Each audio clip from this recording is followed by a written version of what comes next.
The farm was isolated. Not abandoned, just forgotten by everything except the wind. The man had raised chickens there for years. He wasn't sentimental about them, but he knew their habits better than he knew people. He knew when they would panic, when they would sleep, when they would sense danger before it arrived. That morning, he stopped in front of the coop and didn't open the door. Nothing looked wrong. Nothing was missing.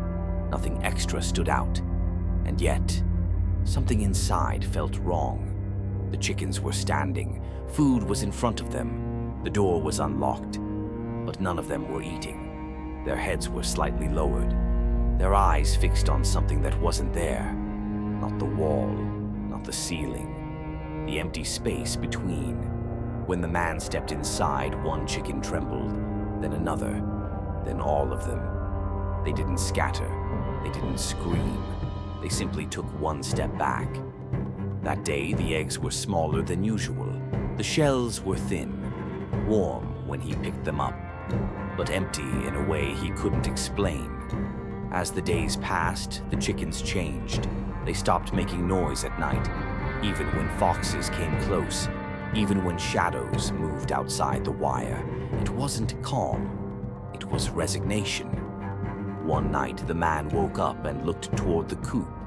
The light was off, but it wasn't dark. Darkness doesn't sit in a place. This did. The next morning, all the chickens were facing the same direction. Not the door, not him. Behind him. He didn't turn around. From that day on, he stopped entering the coop. He left food outside, water near the door.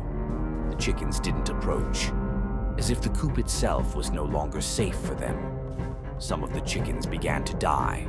No wounds, no sickness. A veterinarian came, examined them quietly, then paused.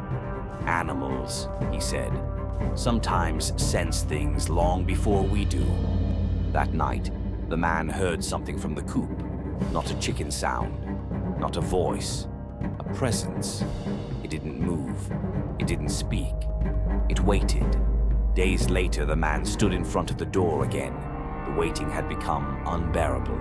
The air felt heavy. The farm was silent. He opened the door. Inside, the chickens were lying on the ground. Still, eyes closed. For the first time in days, he felt relief. Then he stepped fully inside. Every chicken opened its eyes at the exact same moment. No sound, no movement. Their heads turned together, toward the darkest corner of the coop. The man's body went cold. Every instinct told him not to look, but he did. At first, there was nothing, just darkness. Then the darkness deepened. It wasn't a shadow, and it wasn't light. It had eyes. That was when he understood. The chickens hadn't been afraid. They had been warning him. The devil was standing right there,